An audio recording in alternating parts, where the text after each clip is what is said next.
ينبغي أن نفكر بهذا الاتجاه على الأقل إن لم نتعظ بالحكم الشرعي نفكر على الأقل بالمصلحة المادية.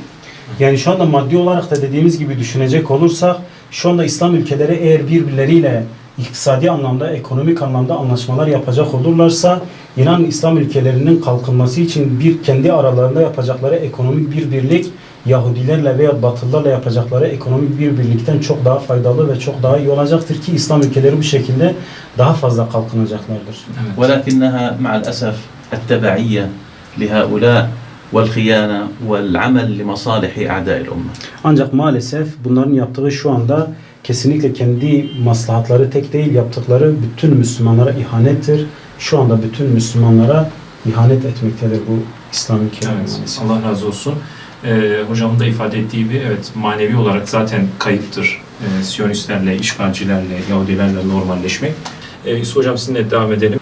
Sahabeler Kudüs ve Mescid-i Aksa'nın önemini nasıl ifade etmiştir kendi hayatlarında ve bize örneklik teşkil edecek rivayetlerden hareketle neler söyleyebiliriz onların dilinden? Değerli kardeşim önce şunu söyleyeyim. Biraz önce değindiğiniz konulara bakarak onlara ek olarak söyleyeyim. Evet, Müslümanlar sıkıntı çekiyorlar. Doğru mudur? Evet, doğrudur. Müslümanlar bu konuda bir kısmı, hepsini söylemiyoruz tabii ki. Evet. Duyarsızlar mı? Evet, duyarsızlar. Yeteri kadar gündemde mi? Evet, değil. Ama şunu da asla unutmamamız lazım.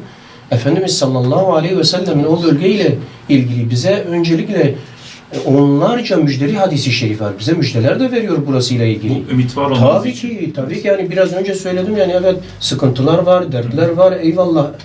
Tamam. Zaten bu programı yapmamızın sebebi de bu. Evet. Ama Efendimiz sallallahu aleyhi ve sellem bir hadisi şerifinde Ahmed bin Hanbel'in müsnedinde geçen bir hadisi şeriftir. Şöyle buyuruyor. Ümmetimden bir grup dinde güçlü olmaya devam edeceklerdir. Evet. Güçlüklerle karşılaşacaklar. Buraya dikkat buyurunuz. Güçlüklerle karşılaşacaklar. Ama düşmanlarını ezecekler. Karşıtlarından etkilenmeyeceklerdir onlar. Evet. Allah'ın kıyamet emri geldiğinde onlar bu halde olacaklardır. Efendimiz sallallahu aleyhi ve sellem bu müjdesini duyunca ashab merakla soruyor kim bunlar acaba diye. Evet. Çünkü öyle bir müjde verdi ki bunlar istikamet üzere olacaklar dedi. Onlar istikametten şaşmayacaklar dedi. Kim olacak deyince Efendimiz sallallahu aleyhi ve sellem dönecek ve onlara diyecek ki Kudüs'te, Kudüs'ün çevresinde olacaklardır bu insanlar buyuracak. Toplanacaklar. Yani biz ne yapalım diye. Oranın rahipleri diyecekler ki bizim kitaplarımızda, burası da önemli değerli kardeşim. Diyecekler ki biz kitaplarımızda buranın anahtarlarını teslim edeceğimiz kişinin vasıflarını biliyoruz. Sizin üzerinizde bu vasıflar yok. Bunun niçin olduğunu da biraz sonra söyleyeceğim size. Sizin üzerinizde yok. O zaman siz emirinizi çağırın. Başınızda kim varsa o gelsin. Biz anahtarı, Kudüs'ün anahtarını onlara teslim edeceğiz.